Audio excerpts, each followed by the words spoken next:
anónima. ¿Se puede ver, por favor? Habiliten su audio. ¿Se puede ver? ¿Me Sí, se comunican? puede ver, licenciado. Quedo tranquilo. Ya hay veces que la señal se baja y bueno, pero yo estoy retornando hoy o mañana a Santa Cruz. Así que ya vamos a tener una mejor señal. Bueno, como sabemos, la sociedad anónima dice antecedentes históricos de las sociedades anónimas. Esta es una de las sociedades más complejas que existen dentro de nuestra área profesional. ¿Por qué? Por el tamaño de la misma, los capitales que se manejan y sobre todo la legislación que la rige. Las anteriores sociedades que hemos observado nosotros, sociedades colectivas, sociedades comunitarias y SRL, como ustedes recuerdan, tenían 15, 20 artículos. Esta sociedad casi tiene 200 y lo vamos a ver. La mayoría de los tratadistas no pueden precisar el origen histórico de las sociedades anónimas. Algunos consideran que ya existió en la antigua Roma. Otros lo remontan a la Edad Media, como el establecimiento de montes de piedad, que eran entendidas que se encargaban de otorgar crédito para que querían dinero para subvenir sus necesidades. Vamos a habilitar a sus compañeros, van a disculpar, me sale todo el tiempo.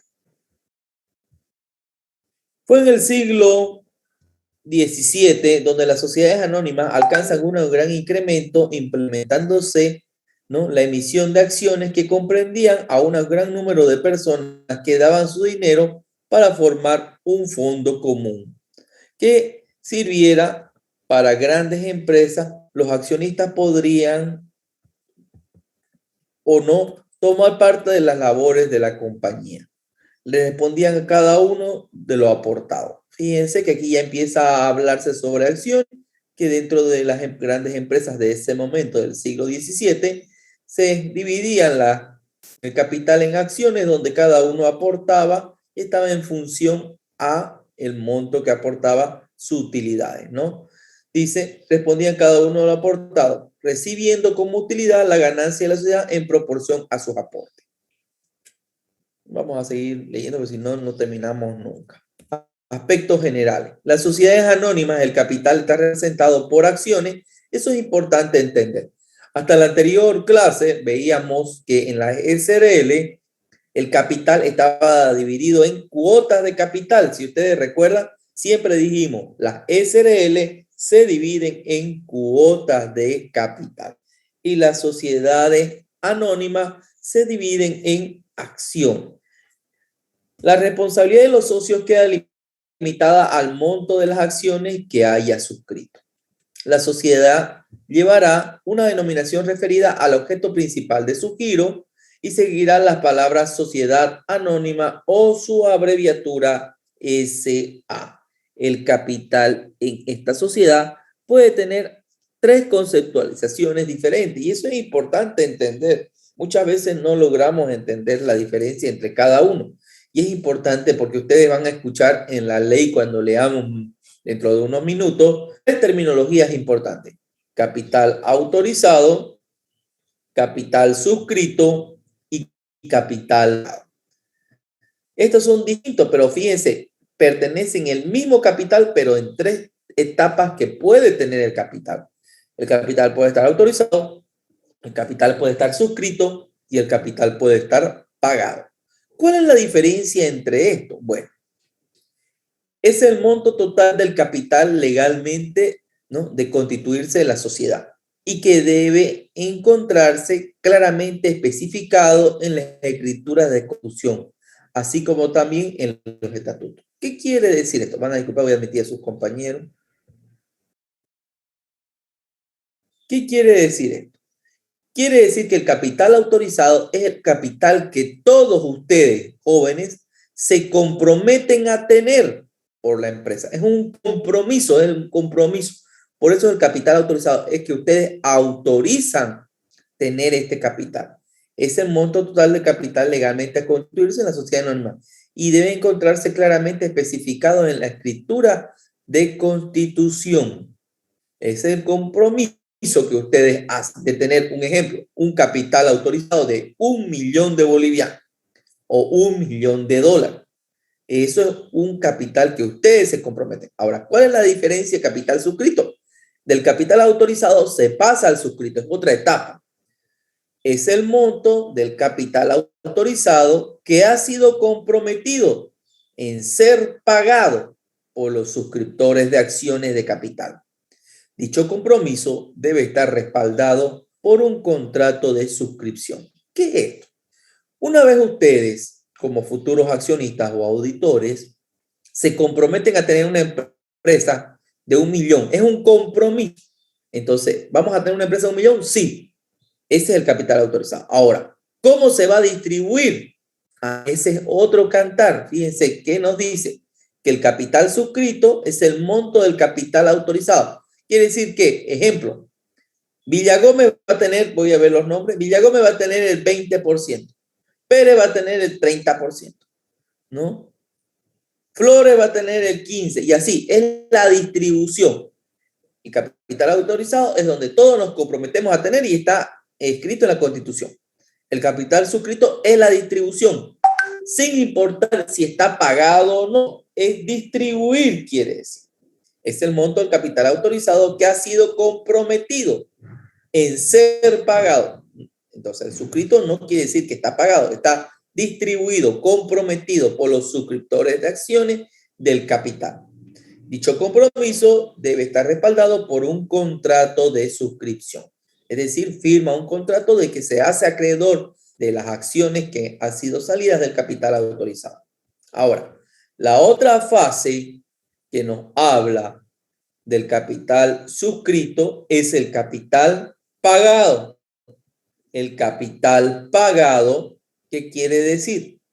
Es el monto del capital que ha sido pagado por los suscriptores de acción.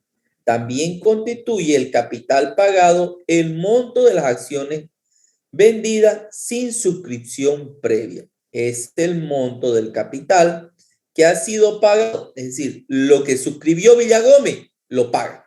¿Ya? Lo que suscribió Pérez, lo paga. Por los suscriptores de acciones también constituye el capital pagado el monto de las acciones vendidas sin suscripción previa. Hasta aquí, ¿alguien tuviera alguna duda sobre estos tres tipos de capitales, por favor? ¿Consultas?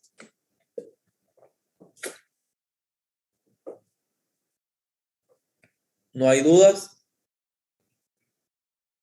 Bueno, continuamos, porque esto es importantísimo para el avance más adelante y de los ejercicios, al menos. Continuamos. Una acción con respecto al capital de las sociedades anónimas representa una alicuota del capital autorizado. Y respecto a la tenencia de la acción, es un título valor que representa la inversión de una persona en capital de una sociedad anónima. Eso es una acción. Pero lo vamos a ver mucho mejor analizando el Código de Comercio en el capítulo 5 que habla sobre las sociedades anónimas, en la sección 1 que habla de disposiciones generales. En el artículo 217, que apertura este tipo de sociedad, nos dice que la sociedad anónima, el capital está representado por acciones. La responsabilidad de los socios queda limitada al monto de las acciones que se hayan suscrito. Eso es importante. Artículo 218, denominación. La sociedad anónima llevará una denominación referida al objeto principal de su giro, seguida por las palabras sociedad anónima o su abreviatura SA. La denominación debe ser diferente de cualquier otra existente. Artículo 219. Forma de constitución. Existen dos. La sociedad anónima puede constituirse por acto único por los fundadores, esta es la primera, o mediante suscripción pública de acción. Es decir, no se olviden, toda sociedad anónima tiene dos formas de constituirse, por acto único por los fundadores o mediante suscripción pública por acción. Y vamos a ver cuál es la diferencia de ambos. Bueno, artículo 220 habla bien claro sobre los requisitos para la constitución por acto único. Para constituir una sociedad anónima por acto único, la escritura de constitución debe contener, además de lo señalado en el artículo 123, los siguientes requisitos. Fíjense, requisito por acto único, es decir, donde constituyen los socios para crear la empresa. Que la integren 3 accionistas por lo menos, es decir, que existan sí o sí 3 accionistas por lo menos. Es decir, que el capital autorizado esté suscrito y pagado, si corresponde, por 3 accionistas. Aquí va el otro requisito, que el capital social, ¿no? Que esto es el capital social, que ya ustedes lo conocen como el capital autorizado, se haya suscrito en su totalidad, el cual no puede ser menor al 50% del capital autorizado. ¿Qué quiere decir? Que el capital social se haya suscrito en su totalidad, en el cual no puede ser menor, ¿no?, al 50% del capital autorizado. Sí o sí, el capital autorizado debe estar suscrito, es decir, distribuido, que este capital que no hemos comprometido todo, debe estar distribuido por lo menos el 50% para poder comenzar. A los efectos de este capital social y capital suscrito tienen el mismo significado. Que cada acción suscrita, es decir, que el capital suscrito se haya pagado por lo menos 25% de su valor al momento de celebrarse el contrato constitutivo. ¿Qué quiere decir? Que del capital autorizado se hayan suscrito el 50% de las acciones y de las acciones suscritas se hayan pagado el 25%, ¿no?, de dichas acciones. Y cuarto requisito es que los estatutos de la sociedad sean aprobados por los accionistas. Hasta aquí, ¿alguien tuviera alguna duda, alguna consulta? ¿Preguntas, jóvenes?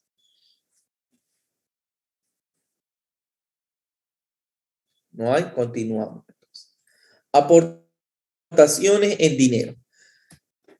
Los accionistas fundadores abrirán una cuenta corriente en el banco a nombre de la sociedad en forma que depositarán en ella sus aportes en dinero. Con cargo a esta cuenta pueden realizarse los gastos de constitución según se establezcan, ¿no?, la escritura. Es decir, los aportes de dinero sí o sí tienen que llevarse a una entidad financiera. Aquí dice, los accionistas fundadores abrirán una cuenta corriente en el banco.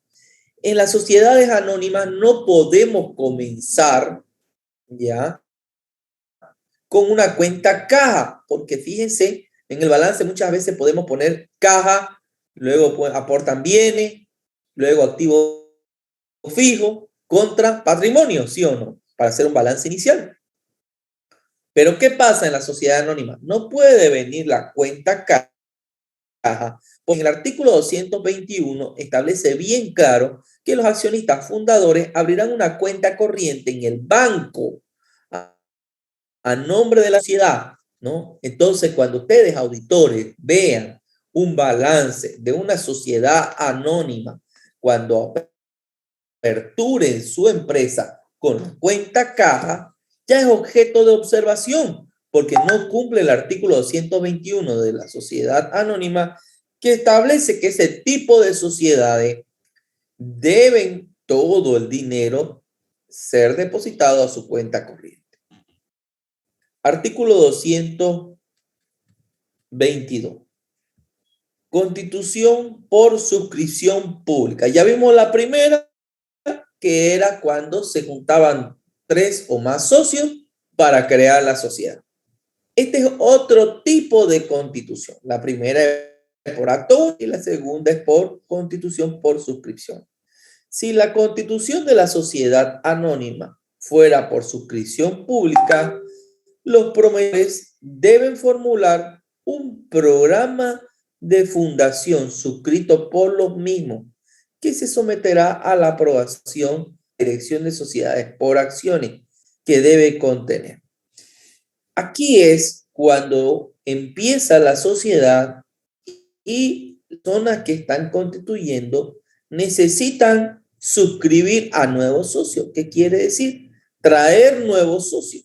Y es por eso que publican en un periodo, en un periódico de circulación, y invitan a inversionistas a invertir en su empresa.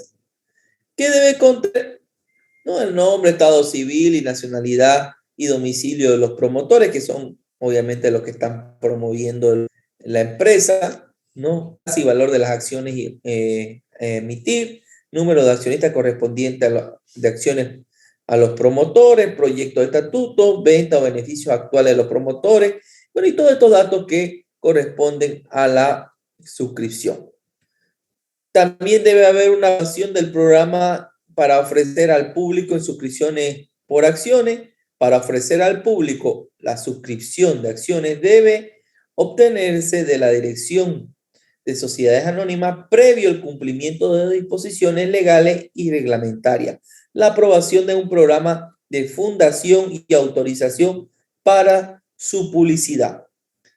¿Qué quiere decir esto? Que se debe tramitar ante la Dirección de Sociedades por Acciones, ¿no? El cumplimiento de un programa de fundación y autorización para la publicación y publicidad de nuestra empresa para que la gente invierta en la misma, ¿no? De qué se trata la empresa, qué se va a desarrollar, cuál es su rubro, cuál es su objeto.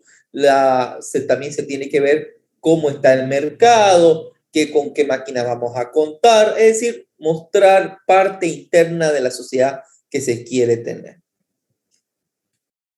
Bueno, esto lo vamos a obviar porque si no, no vamos a terminar nunca. Artículo 225. Jóvenes, esta sociedad es muy larga y por eso yo me voy a saltar algunos artículos, pero no quiere decir que si yo no los leo, no entran al examen. Igual entran al examen, pero háganme el favor de leerlo porque si no será muy difícil, ¿no? Muy difícil entender todo.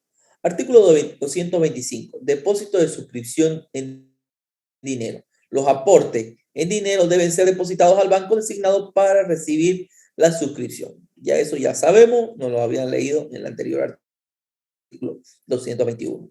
Aportes de bienes y fideicomiso. Esto es muy interesante. El artículo 226 nos habla sobre qué debemos hacer con los aportes de bienes, porque con los de dinero está interesante. El dinero lo depositamos al banco, no hay caja, al banco. ¿No? Pero, ¿qué hacemos con los aportes de bienes? ¿Por qué? Fíjense por qué es tan cuidadosa esta sociedad. Porque si ustedes recuerdan, la sociedad SRL, ¿cuántos socios mínimos tiene? A ver, habilite su micrófono. ¿Quién recuerda? ¿Cuántos socios mínimos? De 2 a 25. De 2 a 25 es carísimo. De 2 a 25, que es controlable ese número, como dice la compañera, es controlable. Uno llega a conocerse a 25 personas que pertenecen a una sociedad, llega a conocer. Pero en una sociedad anónima, como su nombre lo dice, anónima, pueden haber 10, 20, 30, 40, 100, 200, 300, 1000, 2000, 10,000 socios, 20,000, 100,000 socios. ¿Será que podemos conocer a todos los socios de la sociedad? No, no lo vamos a lograr conocer. E inclusive algunos accionistas no quieren ser conocidos. No quieren que nadie sepa quién es. ¿Ya?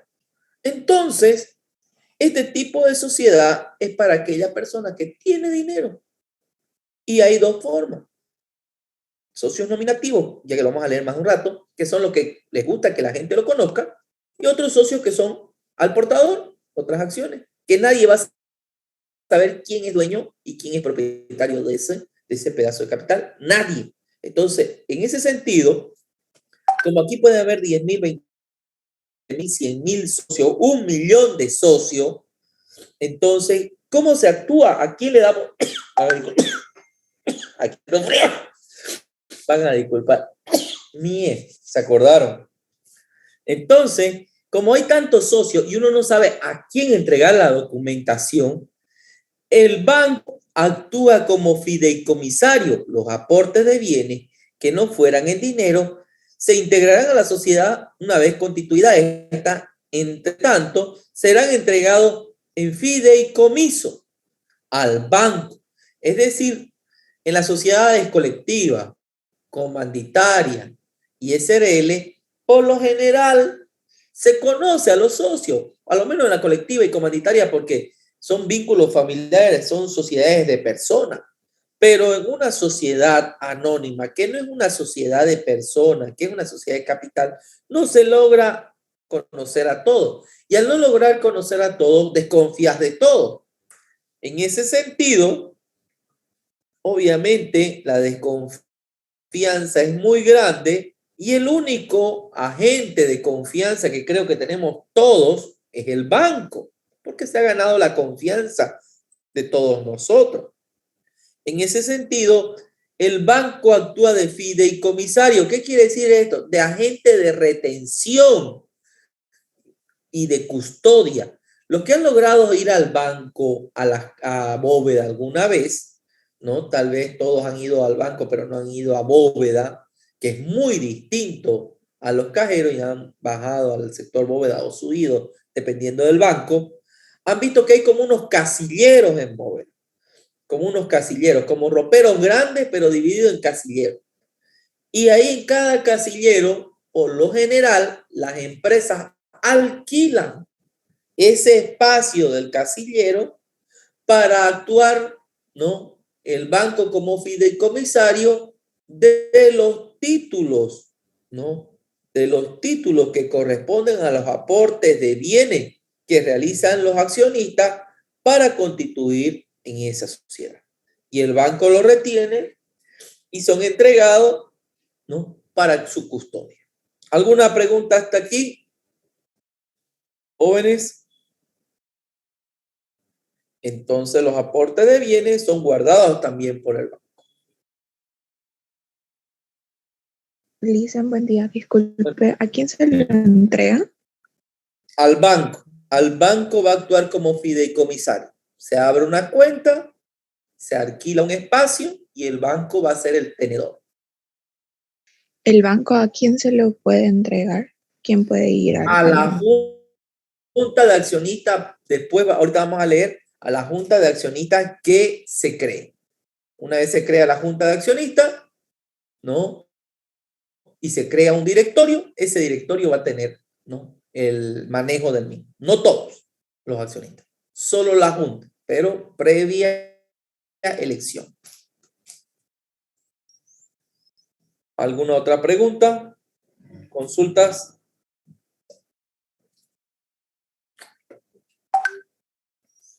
No, continuamos. Artículo 229. Convocatoria a Junta General. Una vez suscrito el capital requerido en el programa, los promotores convocarán a la Junta General constitutiva que se celebrará con la presencia del representante del banco interviniente. ¿Por qué? Porque el representante del banco interviniente, fíjense que en las anteriores sociedades, en las colectivas, comanditarias, SBL, para celebrar una junta general cuando leíamos, no era necesario que esté un representante del banco, aquí sí. ¿Por qué? Porque el representante del banco actúa como fideicomisario, agente de retención, ¿no? De la documentación correspondiente ¿a qué? A todos los bienes que han aportado los socios. La presencia del funcionario de dirección de sociedades por acciones que fiscalice que todo lo que se está desarrollando está de acorde a lo que dice el Código de Comercio, ¿no? Y también funda empresa. Y la concurrencia de por lo menos la mitad más una de las acciones suscritas. Bueno, en el artículo 230 nos habla sobre las atribuciones de la Junta General Constitutiva. Y esto uno lo puede leer, pero vamos a leer las más importantes, ¿no? Aprobar la existencia de los depósitos efectuados en dinero y de las aportaciones. ¿Qué quiere decir? Que uno se siente, ¿no? Y verifique que si Pedro dijo que aportó vehículo, que estén los papeles a nombre de la sociedad, ¿no? De ese vehículo. Que si María dijo que aportó una retroexcavadora, que estén los nombres de los papeles de la retroexcavadora a nombre de la sociedad anónima. Es decir, vamos a verificar en esta junta con la existencia de los socios, con la existencia del director de las sociedades anónimas y con la existencia del banco, porque el banco tiene que traer esa documentación. Un agente del banco va a ir a la reunión para comprobar la existencia de los depósitos en dinero y de las aportaciones. Una vez uno aporta en dinero, no hay problema porque eso es fácil de valorar. No se olviden, joven, si se corta, volvemos a entrar al mismo link. Aprobar la valoración de los bienes aportados en especie. ¿Por qué esto es importante? La valoración, fíjense, de los bienes aportados en especie. O determinar la realización de una nueva evaluación por perito. Los suscriptores de cuyas aportaciones se trate no tendrán derecho a voto hasta que se defina la valoración. Ejemplo, muchas veces cuando uno tiene un bien, lo atesora, pero también entra la parte subjetiva, que uno muchas veces le da un determinado valor a un bien y lo sobreestima. Ejemplo, uno mira su auto y dice, pucha, mi auto vale $15,000. Vale 15, 16 ya. Viene otro y dice, pucha, tu carcacha no está en 12. Y ahí entra el debate. Ahí entra el debate. ¿En qué precio o qué valor yo como auditor voy a asignarle a ese bien? ¿No? A ese bien. Aquí se aplica un análisis de una nueva evaluación de peritos para asignarle el valor. Aquí se hace un peritaje, porque muchas veces algunos socios dicen, pucha, tu auto, no, pues ¿cómo vas a decir que vale 16,000? Esa carcacha vale 10 o 9, o esa maquinaria ya no sirve, no la recibamos. Entonces ahí los socios confrontan a otros socios para salvaguardar sí o sí, ¿no? Determinación adecuada y razonable del valor que se le va a asignar al bien. Aquí, cuando analizamos, se pueden hacer valuaciones a los activos fijos que ya aprendimos nosotros en contador y ustedes resumieron la norma de, ¿no?, revalúos técnicos. ¿Hasta aquí alguien tuviera alguna duda?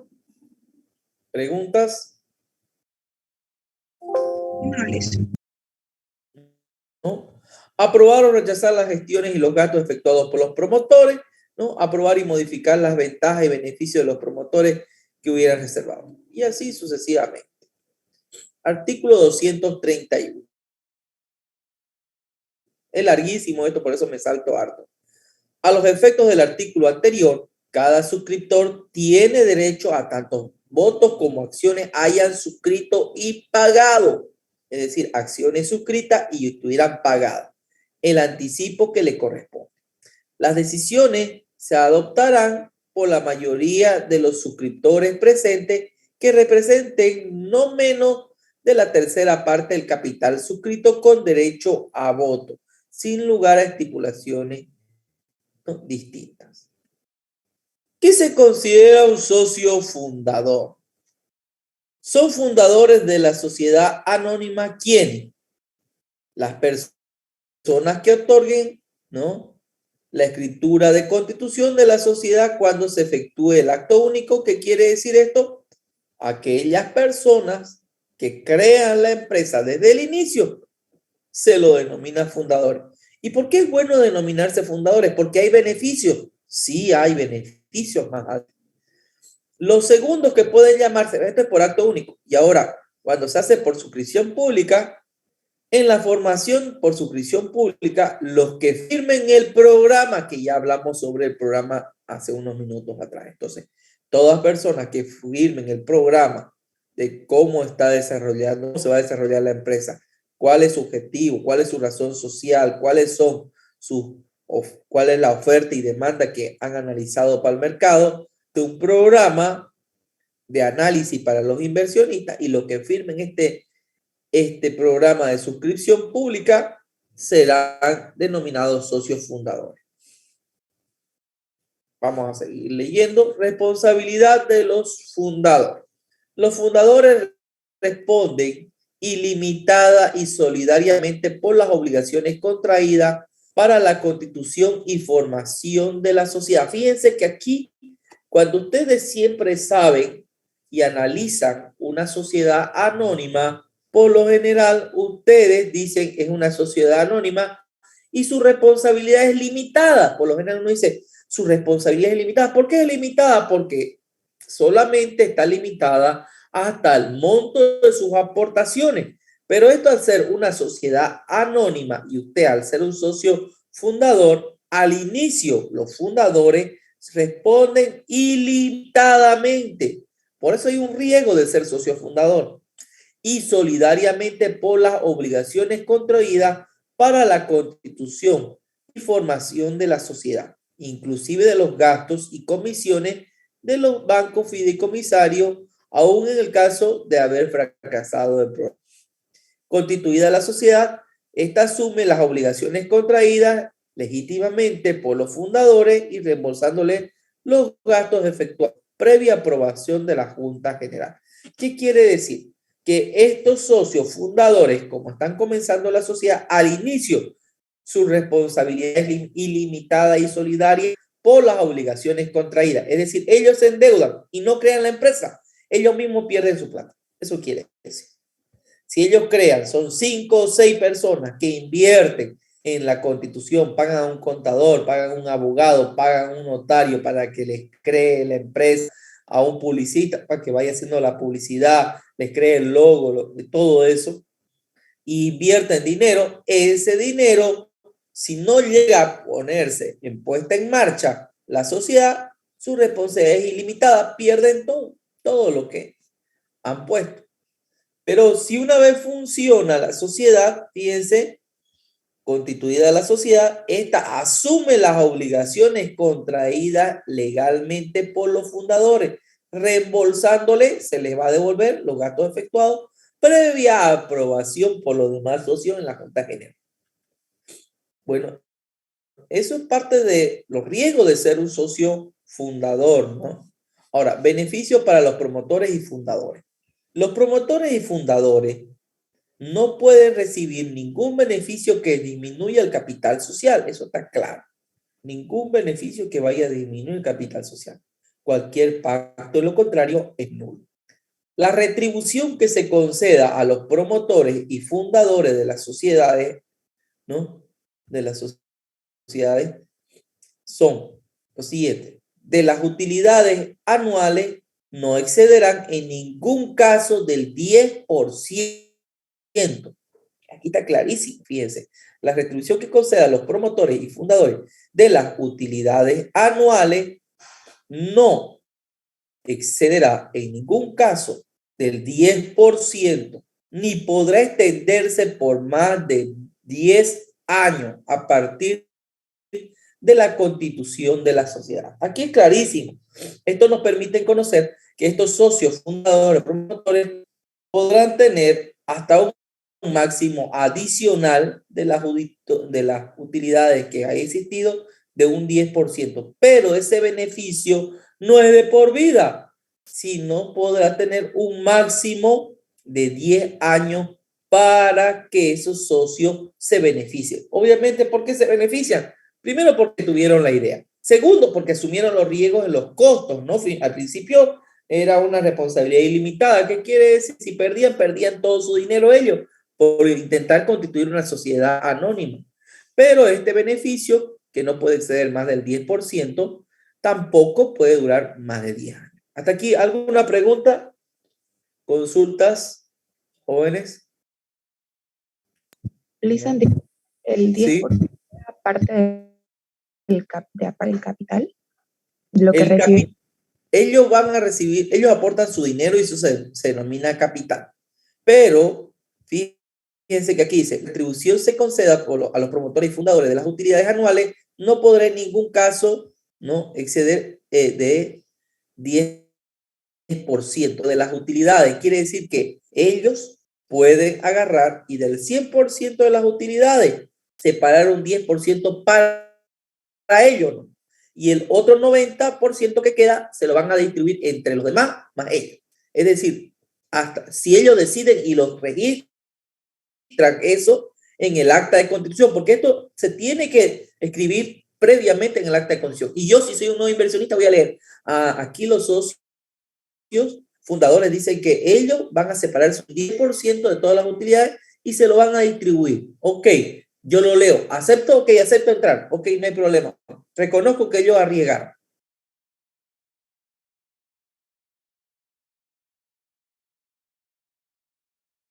El avance. Hablábamos sobre que se puede obtener hasta el 10% de las utilidades adicionales, pero no podrá exceder un plazo de 10. Como veíamos hablar. Luego vamos a ver. Dicen una consulta. Ahí el 10% se lo distribuye, por ejemplo, si son 4 socios al inicio, ¿ese 10% se lo divide entre los 4 o 10% para cada uno? No, ese 10%, si le pone 10% para cada uno y son 4, son 40%. La ley establece que hasta un 10%, entonces ese 10% se debe dividir entre 4. Ya, gracias. ¿Ya? Y lo demás se vuelve a distribuir entre todos los socios más esos 4. ¿Ya? ¿Alguna otra pregunta referente a eso? Artículo 238. Concepto y valor nominal. El capital social está dividido en acciones de igual valor. Tiene un valor nominal de 100 pesos bolivianos o múltiplos de 100. 200 títulos o certificados provisionales. Los títulos pueden representar una o más acciones y ser nominativo y al portador. Y esto lo vamos hablando. Enseguida vamos a hablar cuál es la diferencia entre nominativo y al portador. Indivisibilidad de las acciones. Las acciones son indivisibles con relación a la sociedad. En caso de existir varios copropietarios, la sociedad solo reconoce a un representante común para ejercer los derechos y cumplir con las obligaciones sociales, el cual será nombrado por el juez existente si existiera desacuerdo. Bueno, ¿qué es esto? Ejemplo, muchas veces la acción puede valer múltiplos de 100, 100 bolivianos, 1000 bolivianos, 10.000 bolivianos, 1.000.000 de bolivianos cada acción, o 900.000 bolivianos, o 300.000 bolivianos, puede valer múltiplo de 100 la acción. Ahora, ¿qué pasa en esta situación al inicio? Cuando compran una acción, ejemplo, de 100.000 bolivianos, muchas veces uno no puede comprar. Yo quiero una acción, pero no puedo comprarla porque vale 100.000. Entonces generamos el copropietario, que esto ya lo habíamos leído en las SRL, se recuerda, ¿no? Ya lo habíamos leído en las SRL. ¿Qué quiere decir? Que una acción tiene 2 propietarios, o 3, o 4, o 5 propietarios. Han unido sus capitales para invertir en esa acción, porque entre 4, comprándola a 100.000 bolivianos, de 25.000 bolivianos, podemos comprar una acción. Ya vamos a tener ahí 100.000, porque 25.000 por 4 son 100.000. Podemos comprar, entonces somos copropietarios. Pero lo que no puede existir es que como hay una acción y somos copropietarios, los 4 vayamos a votar a la Junta General. No, eso no puede pasar, porque la sociedad solo reconoce al representante común para ejercer los derechos y cumplir las obligaciones sociales, el cual será nombrado por aquellos, es decir, por los propietarios. ¿Ya? Eso quiere decir. Emisión de acciones al portador. Ya vimos que hay acciones nominativas. ¿Qué es una acción nominativa? Tal vez no lo explicó aquí la ley, pero una acción nominativa es una acción que dice Óscar Hugo Rivero Chavarría. Tiene mi nombre y apellido. Ya está mi nombre y mi apellido. Esa es una acción nominativa. En el artículo 242 habla sobre las acciones al portador. Se emitirán títulos al portador solamente cuando el valor de las acciones estén pagadas en su integridad. ¿Por qué es esto? Bueno, si hay una acción nominativa y dice Óscar Hugo Rivero Chavarría, es nominativa y saben mi nombre y me conocen, ya me conocen. Por eso pueden emitirme una acción suscrita y después yo la pago. En cambio, fíjense que una acción al portador, para ser entregada, debe estar pagada en su integridad. Se emitirá el título al portador solamente cuando el valor de la acción esté pagado en su integridad. En cambio, las acciones nominativas se pueden entregar. ¿Por qué? Porque tienen mi nombre y mi apellido y saben dónde vivo, dónde ubicarme. En cambio, las acciones al portador es una acción que dice XYZ 1, 2, 3, 4, ejemplo, o ABC 1, 2, 3. Tiene un nombre, pero ese nombre está en un código alfanumérico. Pero usted cuando dice ABC 1, 2, 3, usted no sabe quién es. ABC 1, 2, 3, usted no sabe dónde vive. Por eso es una acción al portador y por eso llegan a ser este tipo de sociedades anónimas, que nadie conoce quién es el propietario de esa acción. Y obviamente para entregarle esa acción debe estar pagada, porque imagínense que ustedes se la entreguen antes y después ustedes no saben dónde se fue, dónde ir a cobrarle. A eso se refiere. ¿Alguna pregunta hasta aquí? Por mínima que sea. ¿Cómo le va a entregar la acción si no sabe su nombre? Porque usted se va a personar y en vez de darme su nombre, usted me va a decir, yo no quiero una acción nominativa, quiero una acción al portador. Ya. Usted viene, la recoge y yo no necesito ningún otro dato que su dinero. Ya. ¿Alguna otra pregunta? ¿Dudas hasta aquí? Dos tipos de acciones, nominativas y al portador. Continúa. Vamos a seguir, pues sigamos, porque si no, se hace largo esto.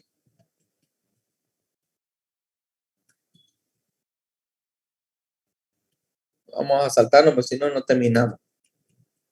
Inscripción de acciones. La sociedad considera como dueño de las acciones nominativas a quien aparezca inscrito como tal en el título. Como yo le decía, nominativa quiere decir que esté en el título, es decir, en la acción Oscar Hugo Rivero Chavarría. La sociedad considera como dueño de la acción nominativa a quien aparezca inscrito como tal en el título y en el registro de las acciones.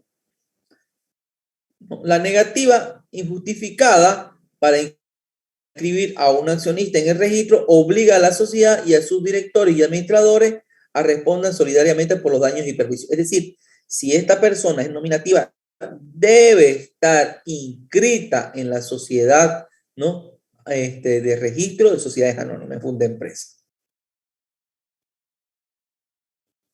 Vamos a seguir leyendo. Bueno, el artículo 254 dice acciones al portador y no nominativa. La transmisión de las sociedades al portador se perfecciona por simple tradición. Bueno, esto no es muy explícito, ¿no? Pero, ¿qué nos dice? Que la transmisión, es decir, la venta, la entrega, ceder la acción al portador se perfecciona por simple tradición. Bueno, se realiza primero que la acción al portador no tiene nombre de quién es el dueño. Es 1, 2, 3, ABC, oye, X, Y, Z, 5, 6, 8. Cualquier código puede ser. Ahora, ¿cómo yo transfiero esa acción? Bueno, la transfiero una vez me pagan a mí el valor de la acción, yo la entrego. Y es por eso que dice por simple tradición. Es decir, por una simple compra que yo estoy comprando y el que está vendiendo lo vende y la entrega. En cambio, la transmisión de una acción nominativa se perfecciona mediante el endoso previamente. ¿Qué quiere decir? Usted vende la acción, recibe el dinero y en la parte de atrás, los que han llenado un cheque, ¿se acuerdan en Conta 1? Yo les dije, lean la parte de los cheques y hablaban sobre, hay una pregunta, ¿qué es el endoso? Porque aquí dice, la transmisión de acciones nominativas se perfecciona mediante endoso, ¿no? Es decir, que en la parte de atrás de la acción, que es nominativa, la persona que lo está vendiendo, es decir, yo, Oscar Rivero, tengo que poner Oscar Hugo Rivero Chavarría, carnet de identidad, dirección, número de teléfono y mi firma. ¿Cómo se endosa un cheque? Y debajo del endoso viene quién me lo compró. María María Victoria Villagómez, ¿no? Carnet de identidad, número de teléfono, dirección y firma. Ya está endosado. Quiere decir que yo, Oscar Rivero, he vendido a la señora María, porque se endosa solamente para la venta. Porque mientras tanto, solo en la acción nominativa se le da la vuelta, que está en limpio en la parte de atrás de la acción, y se hace el endoso, que es la transmisión a la otra persona. Recibe el dinero y lo transmite. Dice por endoso. Y se producirá efecto en la sociedad y tercero a partir de su inscripción en el registro de acciones. ¿Qué quiere decir esto? Que la persona que esté comprando dicha acción, una vez yo la endosé, ella la endosó, me pagó, de ir al registro de comercio en Funda Empresa y explícitamente en el registro de acciones y anotar que ya fue transmitida, es decir, cedida hacia esa persona, esa acción, para que esté registrado y se produzca el efecto ya de responsabilidad y obligatoriedad de la sociedad ante ese accionista. La sociedad generará la entrega de una nueva acción nominativa, es decir, la que decía Oscar Rivero, la tachan, la rompen o la guardan, ya verán qué hacen. Y la nueva acción es entregada ya con el nombre de María Villagómez Tan, entregada de forma directa. ¿A quién? Al nuevo tenedor o propietario. ¿Alguna pregunta hasta aquí?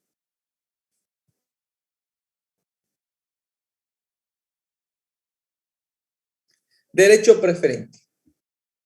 Artículo 255. Los accionistas tienen derecho preferente para suscribir nuevas acciones en proporción al número que posean. La sociedad hará el ofrecimiento mediante aviso en un órgano de prensa de circulación nacional por 3 días consecutivos. Los accionistas pueden ejercer su derecho preferente dentro del plazo de 30 días, computados desde la fecha de la última publicación, si los estatutos no prevén un plazo mayor. Es decir, fíjense, los accionistas tienen derecho preferente a suscribir nuevas acciones en proporción al número que poseen. Esto es con el objeto de que los accionistas no se peleen, no se discutan o no exista algún problema entre ellos. Es decir, si la sociedad va a incrementar su capital, cada accionista, ejemplo, Fernando era dueño del 30% de las acciones, del total de las acciones, y se lanza un nuevo monto, él puede acceder hasta el 30% del nuevo capital. María tiene el 10, puede adquirir hasta el 10% de las nuevas acciones. Los accionistas tienen derecho preferente para suscribir nuevas acciones en proporción al número que posean. Eso es lo que quiere decir.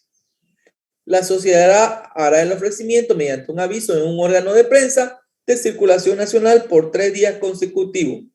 Los accionistas pueden ejercer su derecho preferente dentro de los plazos de 30 días, computados desde la fecha de la última publicación, si los estatutos no prevén un plazo mayor. ¿Alguna pregunta hasta aquí? ¿Dudas? Licenciado, ¿la sociedad, quiénes de la sociedad están encargados de hacer ese ofrecimiento? ¿O es entre todos? Por lo general, cuando se va a aumentar el capital, previo a eso ha existido una junta general de accionistas. Antes que se vaya a aumentar, primero todos se tuvieron que haber reunido, o la mayoría, para decir que necesitan aumentar el capital. ¿Por qué necesitan aumentar el capital? Porque necesitan más liquidez para comprar maquinarias, para seguir invirtiendo en inventario y para expandir la empresa. Por eso se genera un nuevo aumento de accionistas para seguir creciendo. En ese sentido, en esa junta general se da a conocer, pero muchas veces no van todos los socios. Y al no ir todos los socios, hay que avisarle a través de un órgano de prensa de circulación nacional. Porque para mí es fácil comunicarme con las acciones nominativas porque tengo su nombre y apellido y hasta teléfono y dirección, les puedo llamar. Pero ¿y las acciones al portador? ¿Cómo lo llamo? ¿Cómo les aviso? ¿Cómo les escribo? Por ahí está en Nueva York, por ahí está en Francia, por ahí está en China. Entonces, lo que establece la ley, como yo debo avisar a todos, es que el ofrecimiento se hará a través de un órgano de prensa de circulación nacional por 3 días consecutivos. Y las personas que quieran aumentar su capital están en todo su derecho de aumentar en proporción a lo que ya poseen. Si tienen un 20% de la empresa, pueden aumentar al 20%. Ahora, si los demás accionistas no compran las acciones porque no desean, y en el lapso de 30 días nadie compra, ese accionista que solo podía comprar solo el 20% puede seguir comprando más, hasta lo que él desee, porque ya se venció el plazo de la prioridad que tenía el derecho preferente los accionistas vigentes. Él puede comprar todas las demás o las acciones que sobran ser vendidas a un público externo ajeno a la sociedad. ¿Dudas hasta aquí? ¿Alguna pregunta?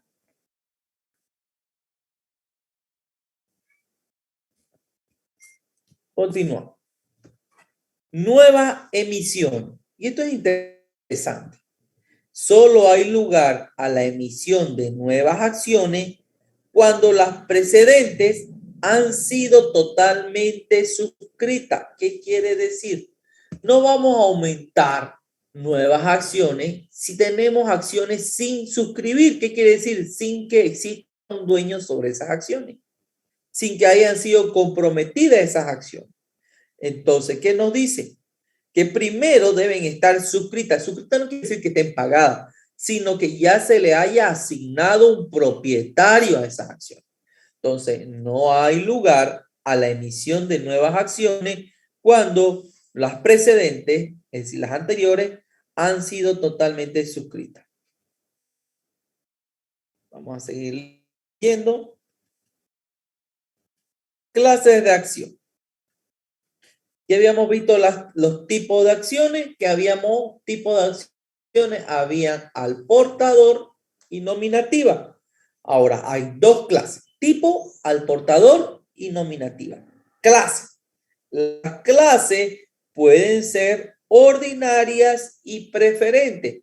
Tipo hay dos. Ahora, las clases también hay dos. Hay ordinaria y preferente. Entonces, dentro de las clases de acciones hay ordinaria y preferente.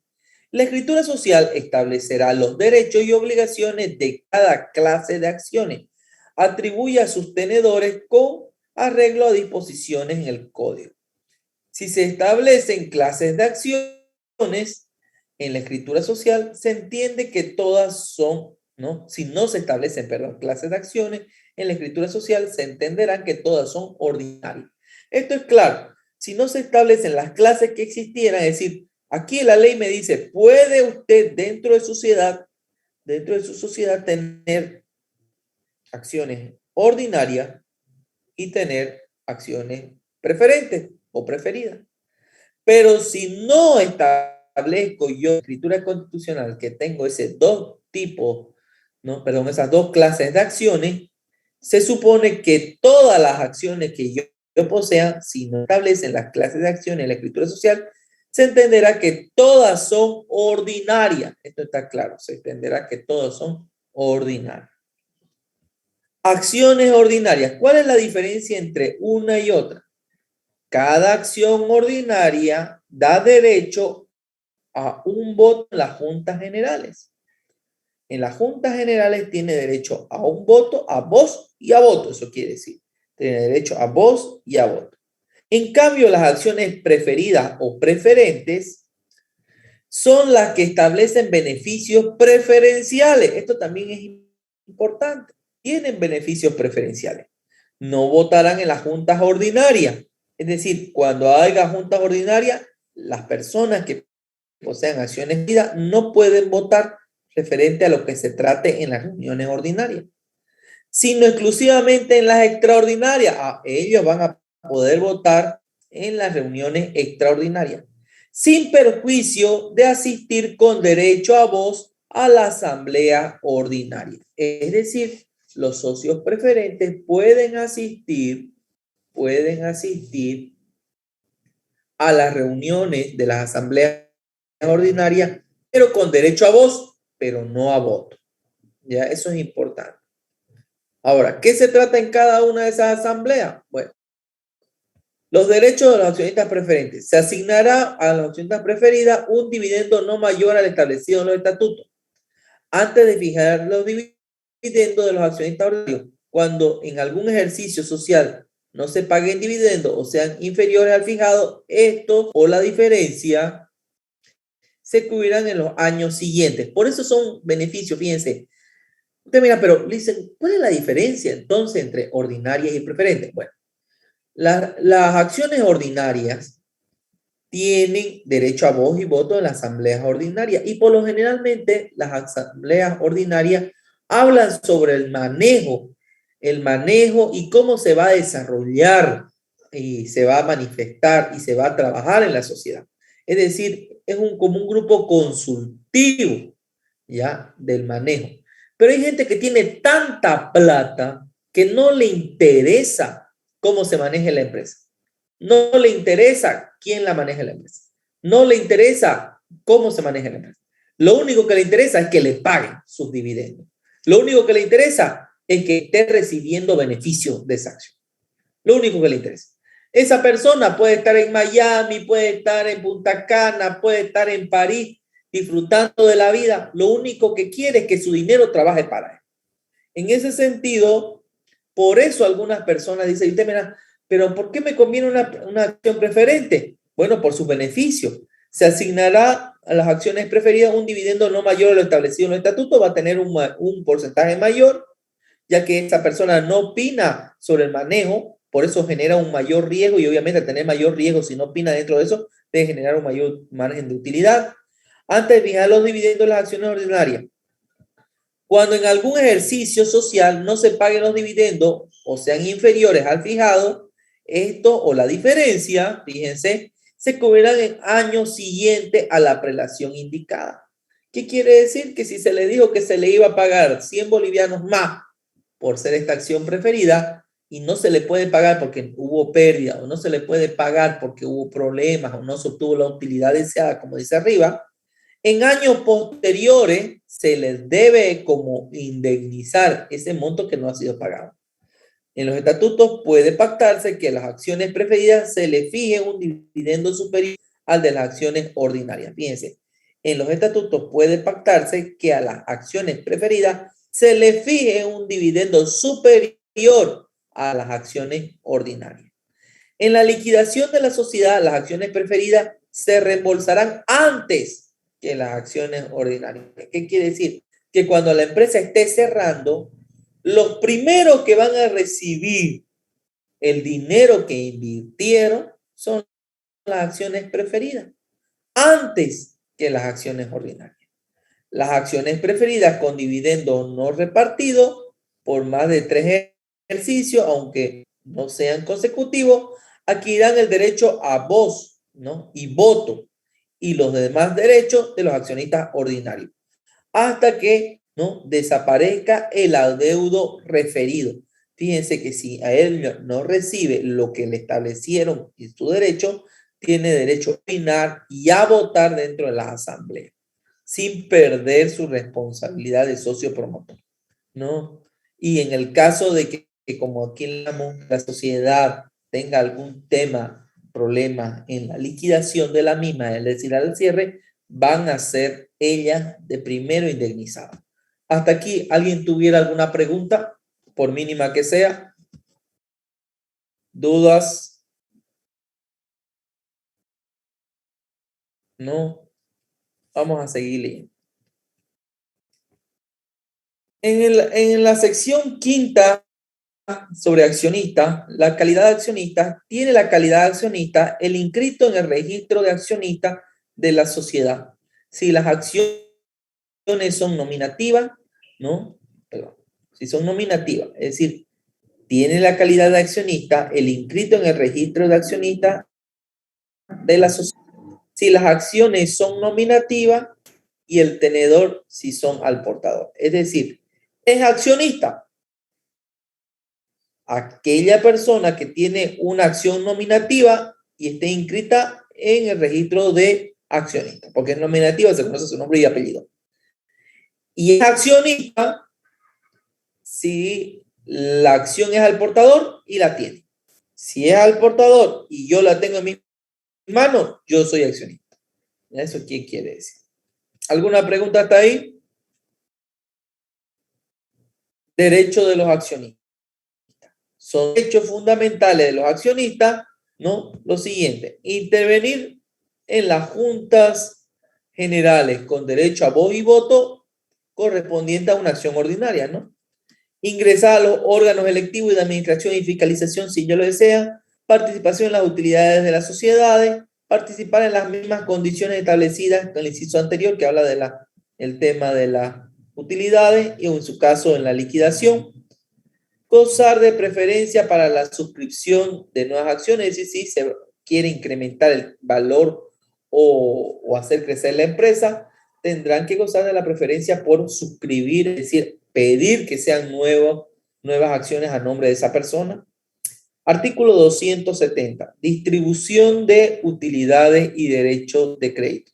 Sé que esto es moroso y es una lectura aburrida, pero hay que hacerlo porque es para entender la parte normativa y luego extrapolarlo a la parte práctica, sí o sí. Y es largo, yo sé que ya venimos leyendo bastante.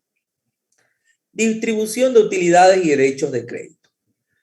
El accionista tendrá derecho a pedir que en la Junta General reunida para considerar el balance se delibere sobre la distribución de las utilidades consignadas en dicho documento. Las utilidades se distribuyen en proporción al importe pagado por las acciones.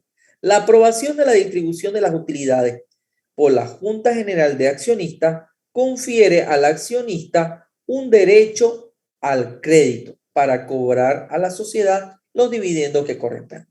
Los dividendos serán pagados en dinero, salvo que el accionista admita el pago en otros bienes. ¿Quiénes tienen restricciones al derecho al voto? Bueno, pueden establecerse que los estatutos la restricción al derecho al voto a las accionistas preferidas, sin embargo, por ninguna razón se les privará del mismo en las juntas extraordinarias que tengan por finalidad modificar el plazo de duración de la sociedad, ¿no? 2, cambiar el objeto de la misma, aprobar la función y transformación, autorizar la emisión de nuevos bonos y demás. Vamos a seguir leyendo. Esto es interesante porque ustedes como auditores deben estar capacitados para poder hacer un análisis debido a que ustedes en las juntas generales, cuando corresponda, van a ser llamados junto con el asesor legal, es decir, el abogado y el contador, y se van a sentar junto con el directorio y van a establecer qué dice la norma, y cada uno de ustedes tiene que admitir un criterio. Y muchas veces ustedes que son los de la parte contable, ustedes van a saber cuánto es el capital autorizado, cuáles son las acciones suscritas y cuáles son las acciones pagadas. Y es decir, si yo, Oscar Rivero, tengo una acción suscrita, ¿puedo votar? No, porque tiene que estar pagada. Entonces, le decir, señor contador, por favor, verifique las acciones suscritas y pagadas de Oscar Rivero. Tiene suscritas 100 acciones y pagada 90. Entonces, tiene derecho a 90 votos. Pero si usted dice, sí tiene suscrita, y ahí nomás, ¿cuántas? 100. La gente puede votar 100 veces. Entonces, ¿qué quiere decir esto? Que podemos dar una mala percepción si no tenemos claro toda la normativa vigente. Por eso lo estamos leyendo. ¿Y quiénes tienen la prohibición de voto? Bueno, los administradores y síndicos. Los directores o administradores, síndicos, gerentes de sociedad no pueden votar sobre la aprobación del balance y cuentas relacionadas con su gestión, ni en resoluciones referentes a la responsabilidad. En caso de contravención, son responsables de los daños y perjuicios que ocasiona la sociedad con terceros. Entonces, ¿qué quiere decir esto? Que si hay un accionista que es un administrativo, si es un accionista que es un síndico, si es un accionista que también, aparte de ser accionista, es gerente de la sociedad, no puede votar sobre la aprobación del balance porque no va a votar sobre lo que él ha hecho. No puede ser juez y parte. Y las cuentas relacionadas con su gestión, ni en resoluciones referentes a su responsabilidad. En caso de contravención, son responsables de los daños y perjuicios que ocasione dicha sociedad. Bueno, jóvenes, hasta aquí vamos a quedar. Ya lo voy a subrayar aquí. Ya nos falta poco. Nos falta poco porque es cansado la parte teórica y ya más ahora tú vas a meter a la práctica y no corresponde. Pero no quiero pasar esto sin hablar con ustedes. Nosotros habíamos establecido que el examen se hacía inmediatamente después de suspendido el bloqueo. Bueno, se suspendió el bloqueo. Lastimosamente, yo no estoy en Santa Cruz y me es difícil llegar. Por tal motivo, ya voy a suspender el primer parcial para el jueves 25 de forma presencial.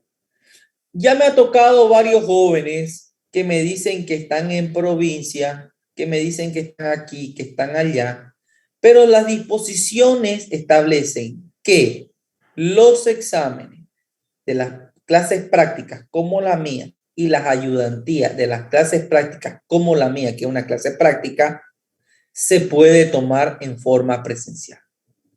Y la obligatoriedad entonces sería darlo de forma presencial. ¿Qué fecha? Anótense, jueves 25 de noviembre. ¿En qué horario? En el horario de clase.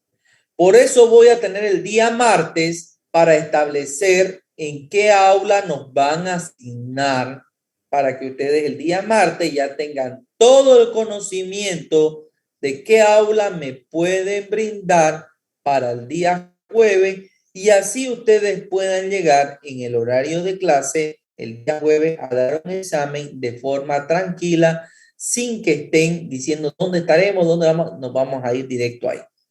Listo, jóvenes, no sé si tienen alguna duda sobre el examen. Va a ser de la sociedad colectiva, comanditaria, SRL, tanto teórico como práctico.